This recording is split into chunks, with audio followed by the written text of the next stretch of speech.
ناظرین، جھوٹ بولنے والے انسان کو روکنے کے لیے بس اتنا بولے کہ آپ اسے دہرا سکتے ہیں۔ اگر آپ چاہتے ہیں کہ کوئی سچ کہے تو بات پوچھنے سے پہلے اسے ہنسا دے۔ اگر آپ دائیں طرف منہ کر کے سوتے ہیں تو آپ اپنے بائیں طرف سونے سے زیادہ تیزی سے سو جائیں گے۔ اگر آپ چاہتے ہیں کہ بات کرنے کے دوران کوئی توجہ دے تو اس کا نام پہلے بتائے۔ آپ کو ناخوش کرنے والے واحد چیز آپ کے اپنے خیالات ہیں، انہیں تبدیل کرے۔ اگر آپ کو غصہ دلانے کے باوجود آپ کوئی رد عمل ظاہر نہیں کرتے تو یہ سامنے والے کو کمزور ظاہر کراتا ہے۔ جو لوگ بہت بہترین مشورے دیتے ہیں وہ عام طور پر سب سے زیادہ مسائل کا شکار ہوتے ہیں۔ ناظرین، اگر پسینہ زیادہ آئے اور جسم سے بو آئے تو بیکنگ سوڈا اور ارکی گلاب ملا کر جسم پر لگائے۔ ارکی گلاب کی وجہ سے جسم سے قدرتی خوشبو آتی ہے اور جلد بھی نرم رہتی ہے۔ بیکنگ سوڈے سے پسینے کی بدبو دور ہوتی ہے۔ اگر زبان کا ذائقہ خراب ہو تو روز صبح اناردانہ اور پودینہ چبائے۔ منہ خوشبودار ہوتا ہے، ذائقہ بحال ہوتا ہے اور معدہ بھی ہلکا محسوس ہوتا ہے۔ چہرے پر جھریاں آ گئی ہو تو ہلدی اور شہد ملا کر ہفتے میں 2 بار لگائے۔ جلد نرم و ملائم ہوتی ہے، جھریاں مدھم پڑتی ہے اور چہرہ جوان نظر آتی ہے۔ اگر دل بے چین ہو اور بار بار گھبراہٹ ہو تو روزانہ صبح سیب کے رس میں کشمش ملا کر پیے۔ یہ دل کی دھڑکن کو متوازن کرتا ہے، طبیعت ہلکی ہوتی ہے اور ذہنی اطمینان حاصل ہوتا ہے۔ اگر دانتوں سے خون آتا ہو یا دانت کمزور ہو تو روزانہ نیم کی مسواک کرے۔ خون آنا بند ہوتا ہے، مسوڑے مضبوط ہوتے ہیں اور دانت صاف رہتے ہیں۔ اگر چہرے پر زدی دانے ہوں تو کریلے کا جوس پیے۔ سکن جراثیم سے پاک ہوتی ہے، دانے غائب ہوتے ہیں اور جلد صاف و شفاف بن جاتی ہے۔ اگر ذہن بوجھل ہو یا دماغی تھکاوٹ ہو تو 1 کپ ادرک کی چائے پیے۔ دماغی تناؤ کم ہوتا ہے، اعصاب کو راحت ملتی ہے اور سستی دور ہو جاتی ہے۔ اگر بار بار چھینکیں آئے تو جوائن اور سونف کا قہوہ دن میں 1 بار پیے۔ ناک کھلتی ہے، نزلہ زکام کی شدت کم ہوتی ہے اور سانس کی روانی بہتر ہوتی ہے۔ نیند اگر بار بار ٹوٹتی ہو تو سونے سے پہلے دودھ میں شہد ملا کر پیے۔ اس سے دماغ کو سکون ملتا ہے، نیند کا تسلسل بہتر ہوتا ہے اور صبح بیدار ہونے کے بعد دماغ تازہ دم رہتا ہے۔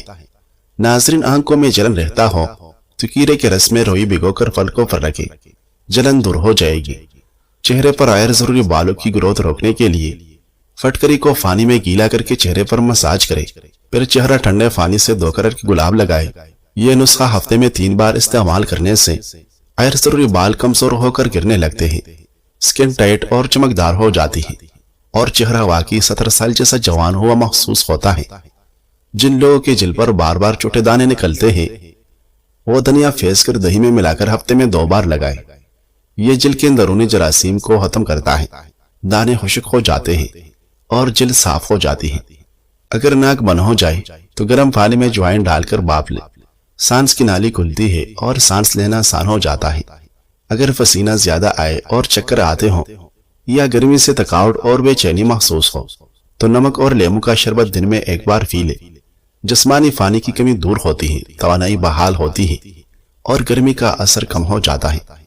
ناظرین، اگر جوڑوں یا پٹوں میں درد رہتا ہو تو روغن زیتون نیم گرم کر کے متاثرہ حصے پر مالش کرے۔ اس سے پٹوں کو سکون ملتا ہے، سوجن کم ہوتی ہے اور درد رفتہ رفتہ ختم ہو جاتا ہے۔ گرمی کی شدت سے دل گھبرائے تو پاؤں کو ٹھنڈے پانی میں ڈف کرے، جسم بھی ہلکا محسوس ہوگا اور دل بھی پرسکون ہو جائے گا۔ اگر ہونٹوں کا رنگ کالا ہو تو رات کو سونے سے پہلے زعفران دودھ میں بھگو کر ہونٹوں پر لگائے۔ اگر گلا بند ہو یا خراب ہو جائے تو نمک والے نیم گرم پانی سے غرارے کرو، بعد میں ادرک والا قہوہ پیے، انشاءاللہ گلا فوری کھل جائے گا۔ آج کے دور میں بہت زیادہ لوگ آرام طلبی کا شکار نظر آتے ہیں، بلکہ چند گز کے فاصلے پر جانے کے لیے بھی سواری اختیار کرتے ہیں۔ اس لیے آج لوگوں کی اکثریت پیٹ کے امراض میں مبتلا ہو چکی ہے۔ ہر وقت ایئر کنڈیشن کمروں میں آرام کرنا صحت کے لیے انتہائی نقصان دہ ہے۔ قیمتی اور عمدہ چیزیں خواہ کتنی ہی کھائی جائے مگر وہ ہضم نہ ہو تو سب بیکار ہے، بلکہ الٹا طبیعت پر بوجھ ہو جاتی ہے۔ یہ آرام طلبی اور کاہلی کی وجہ ہے۔ اس لیے جتنا ممکن ہو پیدل چلا کرے، کھانے کے بعد واک کرے۔ یاد رکھے دوران خون کو درست رکھنے کا راز چلنے پھرنے میں مضمر ہے۔ چلنے پھرنے سے ہماری زیر جسم کی پرورش ہوتی ہے اور دل کو اپنے قدرتی وظائف انجام دینے میں مدد ملتی ہے۔ اور اگر موٹاپے کی وجہ سے اعصاب درست طریقے سے کام نہ کرے تو خون ہمارے پیروں اور پیٹ میں جمع ہونے لگتا ہے، اور دل کو ان حصوں سے خون کو نکالنے کے لیے معمول سے زیادہ کام کرنا پڑتا ہے، اور اس طرح صورتحال بد سے بدتر ہوتی چلی جاتی ہے۔ انسان کے جسم کی بناوٹ کچھ ایسی ہی ہے کہ اسے ہر وقت اسے دوسرے دل یعنی اعصابی امداد کی ضرورت پڑتی ہے۔ بہت سی تحقیقات کے بعد سائنسدان اور ماہرین طب اس نتیجہ پر پہنچے ہیں کہ دل کے مریضوں کے لیے چلنا پھرنا نہایت ضروری ہے۔ جسم کی حرکت میں آنے سے قلب کا بوجھ فوری حد تک کم ہو جاتا ہے، چہل قدمی سے دوران خون پر اچھا اثر پڑتا ہے اور دل کو اس سے متعلق تکلیف نہیں ہوتی۔ چہل قدمی سے ان مریضوں کو بھی فائدہ ہوتا ہے جن کی نبض معمول سے زیادہ چلتی ہے اور جنہیں فشار خون یا ہائی بلڈ پریشر کی شکایت ہے۔ یہ خیال غلط ہے کہ صرف تیز تیز چلنے سے ورزش ہوتی ہے اور فائدہ ہوتا ہے۔ دھیرے دھیرے اور راستہ چلنے سے بھی فائدہ ہوتا ہے، جیسے نماز میں ہلکی ورزش بار بار مفید ہوتی ہے اور آپ کے قلب کا فعل تیز اور خون کا دباؤ دونوں معمول پر آ جاتے ہیں۔ ناظرین کوشش کرے کہ لوگوں کی روح کو زخمی نہ کرے، کیونکہ جسم کے زخموں کی ہزاروں دوائیاں ہزاروں طبیب مل جاتے ہیں، مگر روح کے طبیب بازار سے نہیں ملتے۔ اس لیے حقوق العباد کا خاص خیال رکھیں۔ خواب میں ہریالی اور سبزہ دیکھنا خوشی و مسرت حاصل ہونے کی علامت ہے۔ ایک صاحب لکھتے ہیں کہ مجھ سے پوچھا گیا کہ تم اتنے باشعور کیسے بنے، کون سی کتابیں پڑھی ہیں؟ تو میں نے جواب دیا، میں نے 50 زخموں اور 70 جھگڑوں کا سامنا کیا اور بے شمار بحرانوں سے گزرا ہوں۔ میں نے رشتہ داروں کی آنکھوں میں دھوکہ دیکھا تو احتیاط سیکھ لی، جان سے پیارے لوگوں کی آنکھوں میں سختی دیکھی تو خاموشی اختیار کرنا سیکھا، قریبی دوستوں کی بے وفائی دیکھی تو چل دینا سیکھا۔ اگر تم کچھ سیکھنا چاہتے ہو تو دنیا کو پڑھو، کیونکہ یہ وہ واحد کتاب ہے جس کا کوئی اختتام نہیں ہے، اور یہ بات یاد رکھو کہ زندگی کے اسباق میں کچھ بھی مفت نہیں ہوتا، بہتر تجربے مسائل اور مصیبتوں سے ہی حاصل ہوتی ہے۔ ناظرین، خواب میں گندم دیکھنا رزق میں اضافہ اور ذریعہ معاش میں ترقی ہونے کی علامت ہے۔ ایک دن آپ سمجھ جائیں گے کہ بات کرنے کے بجائے خاموش رہنا، قریب آنے کے بجائے فاصلہ رکھنا اور انتظار کرنے کے بجائے بھول جانا آپ کو کم تکلیف دیتا ہے۔ اگر آپ کے جوڑوں میں اکثر درد رہتا ہو تو ایک چمچ السی کا پاؤڈر نیم گرم دودھ میں ڈال کر رات سونے سے پہلے پی لیں۔ یہ قدرتی اومیگا 3 فراہم کرتا ہے، سوجن کم ہوتی ہے اور ہڈیوں کی لچک بہتر ہوتی ہے۔ اگر پیشاب میں جلن ہو تو تخم خیارین، سونف اور سبز الائچی کا قہوہ دن میں 2 بار پی۔ پیشاب کی نالی صاف ہوتی ہے، مثانے کی گرمی دور ہوتی ہے اور جلن میں واضح کمی آتی ہے۔ اگر جسم تکا تکا سا لگے اور ہڈیوں میں درد ہو تو صبح نہار منہ آملہ کا رس اور شہد ملا کر پی لے۔ یہ جسم کو آئرن، وٹامن سی اور توانائی فراہم کرتا ہے۔ سستی دور ہوتی ہے اور طبیعت حشاش بشاش رہتی ہے۔ سانس لینے میں تکلیف ہو تو تلسی، ادرک اور پودینے کا قہوہ دن میں 1 بار ضرور پیے۔ یہ پھیپھڑوں کو صاف کرتا ہے جس سے سانس لینا آسان ہو جاتی ہے۔ بچوں کو رات میں پیشاب کی عادت ہو تو شہد میں تھوڑا سا دار چینی ملا کر سونے سے پہلے چٹائے۔ بچوں کی پیشاب کا نظام متوازن ہوتا ہے اور آہستہ آہستہ یہ بری عادت ختم ہونے لگتی ہے۔ اگر ذہنی دباؤ اور ٹینشن ہو تو رات سونے سے پہلے کیلا اور ٹھنڈا دودھ ملا کر پیے۔ کیلا قدرتی طور پر اینٹی سٹریس ہے۔ کیلے میں ایسے اجزاء پائے جاتے ہیں جو دماغی خلیات کو سکون دیتا ہے اور نیند گہری آتی ہے۔ اگر کانسی رکتی نہ ہو اور بے خوابی ہو تو سوکھے انجیر کو نیم گرم دودھ میں ابال کر رات کو پی لے۔ کانسی کم ہوتی ہے اور نیند بہتر آتی ہے۔ چہرے پر سوجن کا مسئلہ ہو تو ملتانی مٹی اور ہر کی گلاب کا لیپ کرے۔ یہ جلد کو ٹھنڈک دیتا ہے، سوجن کم کرتا ہے اور چہرے کی تازگی بحال ہوتی ہے۔ اگر آپ کی جلد پر بار بار دانے نکلتے ہوں تو کریلا پیس کر شہد میں ملا کر چہرے پر لگائے۔ ناظرین، فضل خرچی کرنے والا شیطان کا بھائی ہے۔ رسول اللہ صلی اللہ علیہ وسلم نے فرمایا، کہا وہ صدقہ کرو اور پہنو، لیکن اسراف یعنی فضل خرچی اور غرور یعنی گمن و تکبر سے بچو۔ فضل خرچ صرف مال میں نہیں، بہت سی چیزوں میں ہوتی ہے، جیسے ضرورت سے زیادہ کھانا پینا یا پہننا۔ جو دل چاہے وہ کافی لینا، پہن لینا وغیرہ۔ فضل خرچ کرنا ہلاکت والا کام ہے۔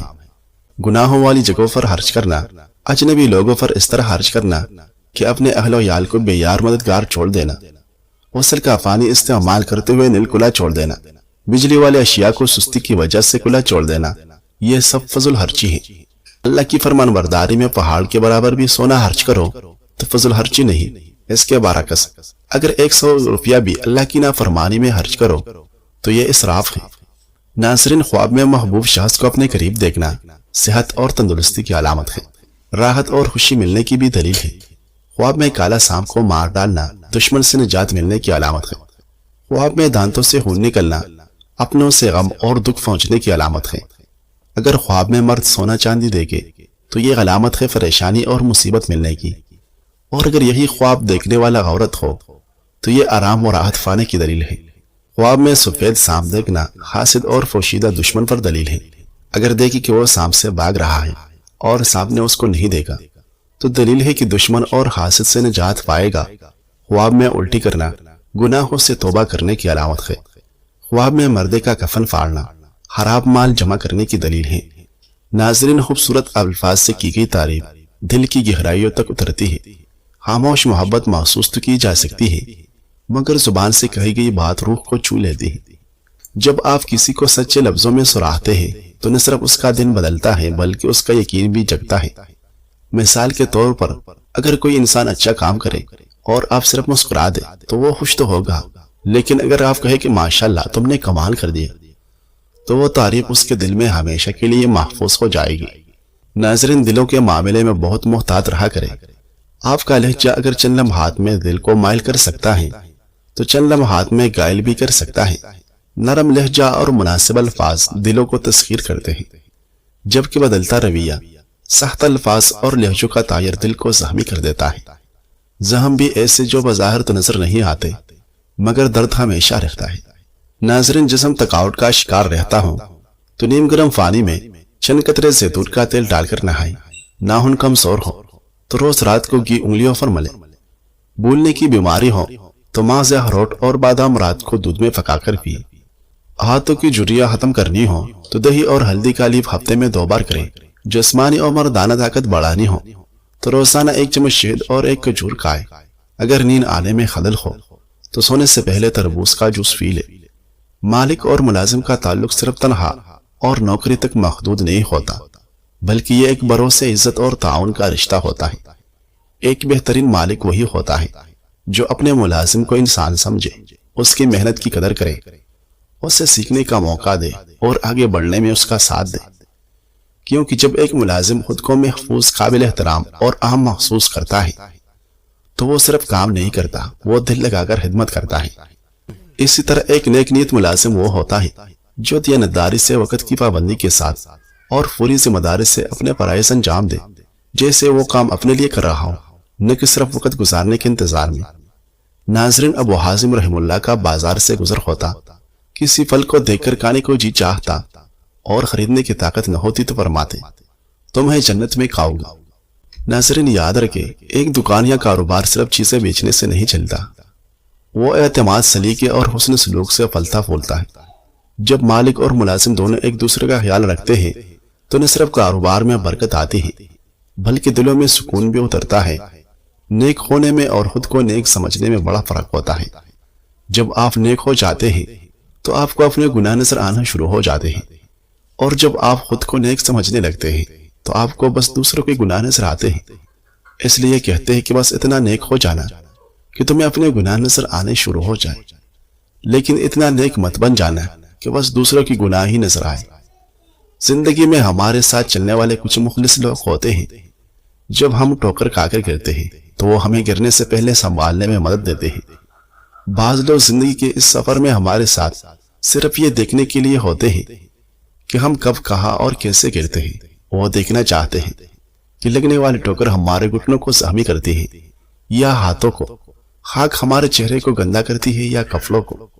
جو رب آپ سے محبت کرتا ہے پھر وہ رب آپ کے دلوں میں صرف انہی لوگوں کو بسنے دیتا ہے جو آپ کی محبت کے قائل ہوتے ہیں۔